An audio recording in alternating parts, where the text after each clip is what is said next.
Welcome back to our channel, everyone. Today is a truly fascinating day to dive deep into the absolute madness unfolding in Genoa City. We just can't stop thinking about the terrifying corner Victor Newman has backed Phyllis Summers into, and honestly, the psychological layers of this standoff are giving us absolute chills. When you really sit down and think about it, Phyllis Summers is standing on the absolute edge of a cliff right now. Victor Newman has orchestrated what might be his most flawless, terrifying trap yet. He called that emergency meeting at Newman Tower, and he didn't just threaten her, he completely dismantled her reality. He showed her those perfect, seamless AI-generated videos of her bribing high-level officials. And as if that wasn't enough to make your stomach drop, he backed it up with forged bank records that perfectly matched the timestamps in the deepfakes. I can't even imagine the sheer, suffocating panic Phyllis must be feeling in that boardroom. She is screaming that it's all fake, but the walls are closing in on her so fast. And then, the ultimate psychological kill shot. The presence of Christine Blair Romoldi, the newly reinstated district attorney, standing right there in the room. It just makes my heart race thinking about the history there. I mean, we all know the dark, violent past between Phyllis and Christine. We all remember the car incident all those years ago. Christine has spent decades harboring this deep, righteous vindictiveness toward Phyllis, and now she has the power of the federal government and Victor's flawless evidence at her fingertips. If Phyllis lets this go to court, she is taking a massive, potentially life-ending gamble. Christine would absolutely love nothing more than to see Phyllis in a federal prison jumpsuit, stripped of her dignity, and the Summers legacy, but despite all of this, Phyllis is just so incredibly stubborn, it's almost painful to watch.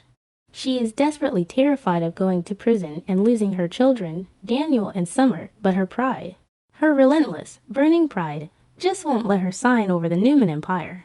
She is holding on to this company with her bare hands, even as it burns around her. But, wait a second, let's pause and really look at Victor's side of the chessboard for a moment. Is Victor actually in as safe a position as he projects? I honestly don't think so. It makes me wonder if Victor is overplaying his hand here. Yes, the AI evidence is terrifyingly convincing, but if Phyllis actually calls his bluff and takes this to court, Victor's taking a massive risk himself. Think about the origin of that AI program. It was developed by Cain Ashby. If this case goes to a federal trial, the discovery phase would be an absolute nightmare for the Newman patriarch. Defense attorneys would dig into the source code, the development logs, and the chain of custody of that software. There is a very real, very dangerous possibility that hard evidence could surface proving that Victor hijacked Cain's AI program for his own illegal, malicious purposes before he ever lost the upper hand. If that happens, the entire trap blows up in Victor's face, and he could be the one facing federal charges for forgery and extortion. And then there's the business aspect of it all, which, honestly, breaks my heart a little when you think about the legacy of Newman Enterprises. A federal trial isn't just risky, it's a long, grueling, drawn-out process that could take months, if not years. Victor wants a quick, decisive victory. He wants his company back now. But look at what he's already done to force Phyllis's hand. He paid off almost all of her remaining staff to abandon her. He essentially bought out the human infrastructure of the company. Summers' conglomerate twitches. At its core, Newman Enterprises is currently bleeding out. If a trial drags on, the company's stock will plummet, operations will grind to a halt, and the brand will be severely damaged. I just keep asking myself, what will actually be left of the company by the time Victor gets the keys back? He would be winning a hollow shell, an empire of ashes. And Victor Newman is far too smart, far too calculating to let his life's work depreciate to zero just to prove a point in a courtroom. He really has to think this through. So, if the courtroom is too risky, and if a long legal battle destroys the very prize he is fighting for, Victor is going to have to change his tactics. He needs a solution that forces Phyllis to sign those transfer papers immediately, without the legal scrutiny of a trial. He needs to break her spirit completely, outside the boundaries of the law. And when I think about who Victor could possibly turn to for something so dark, so completely off the books, one name just keeps echoing in my mind, Patty Williams. I mean, just let that sink in for a moment. Patty Williams, it sounds crazy, but is it really? Patty has been lingering around Genoa City, dropping hints that she isn't going anywhere anytime soon.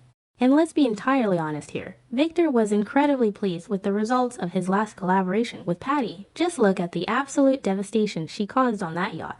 She successfully, surgically shattered the marriage of Jack Abbott and Diane Jenkins Abbott, leaving Diane in a state of paranoid ruin and Jack emotionally devastated. Victor didn't just thank her.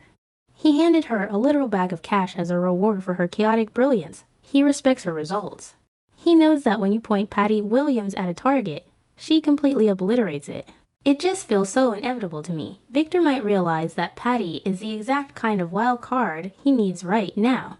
I can just picture the secret meeting between them. Victor, sitting in the shadows of the ranch, sliding a second, even larger bag of cash across the table to Patty. He knows how to manipulate her. He knows how to feed her delusions and direct her manic energy. What if he summons her with the promise of this massive payday and gives her a singular, terrifying objective? Break Phyllis Summers and make her sign those papers. And this is where my thoughts get really, truly dark. Because we all know that kidnapping is practically a staple in Victor Newman's playbook. It's one of his favorite, most effective tactics when he wants to completely neutralize a threat. What if Victor doesn't just hire Patty to harass Phyllis? What if he actually orchestrates Phyllis's abduction? I can see it so clearly. Phyllis, snatched from the empty hallways of Newman Tower or grabbed from her penthouse, waking up in some cold, isolated room. And when the door finally opens, it isn't Victor standing there gloating, it's Patty Williams. Honestly, the psychological horror of that scenario is almost too much to process. Victor would be entirely willing to let Phyllis be held captive, knowing that Patty would be her warden, her tormentor. I just think about how Phyllis would react to that. She would absolutely lose her mind. Phyllis is a control freak. She needs to be the smartest person in the room, but you can't outsmart chaos. You can't negotiate with someone who is fundamentally unhinged. Being locked in a room with Patty Williams would make Phyllis feel like a helpless lab rat all over again. It immediately brings back the dark, suffocating memories of what happened with Martin Laurent. We all remember the sheer terror Phyllis endured during that ordeal. The psychological scars from being held captive by a madman don't just fade away. They linger, buried deep in the subconscious. If Phyllis suddenly finds herself locked away again, completely at the mercy of someone she considers to be every bit as insane as Martin, all of that unresolved trauma is going to come rushing back to the surface. It would shatter her usual tough, cynical exterior. And let's not forget the deep, bitter history between Phyllis and Patty. These are two incredibly volatile women who have despised each other for years. Phyllis has always looked down on Patty, treating her like a delusional, dangerous nuisance. She knows that Patty's so-called reformed act is nothing but a fragile facade, to be trapped with her. To be subjected to Patty's mind games, her unpredictable mood swings, her sudden bursts of manic rage, and unsettling, childlike singing.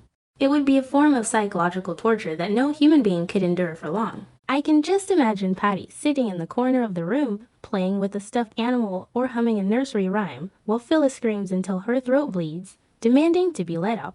Patty wouldn't use physical violence. She wouldn't need to. She would just slowly, methodically chip away at Phyllis's sanity. She would talk about Jack, about Summer, about Daniel. She would twist Phyllis's deepest fears and insecurities until Phyllis couldn't tell what was real and what was a hallucination. Victor knows this. He knows that Patty possesses a unique, terrifying ability to mentally dismantle people. It just makes me feel a profound sense of dread for Phyllis.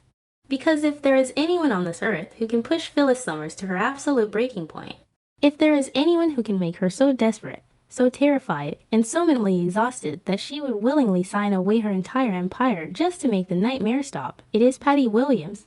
Phyllis would realize that Victor isn't playing by the rules of business anymore. He is playing with her life, her sanity. When you really think about the sheer brilliance and the absolute cruelty of this potential pivot, it's staggering. Victor avoids the risks of a federal trial.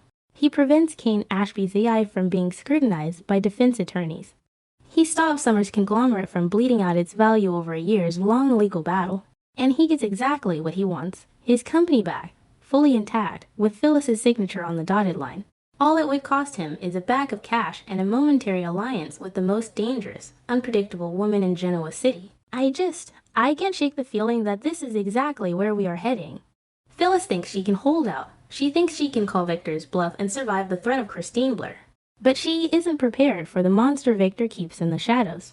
If Patty Williams is unleashed on Phyllis Summers, the battle for Newman Enterprises won't end in a courtroom.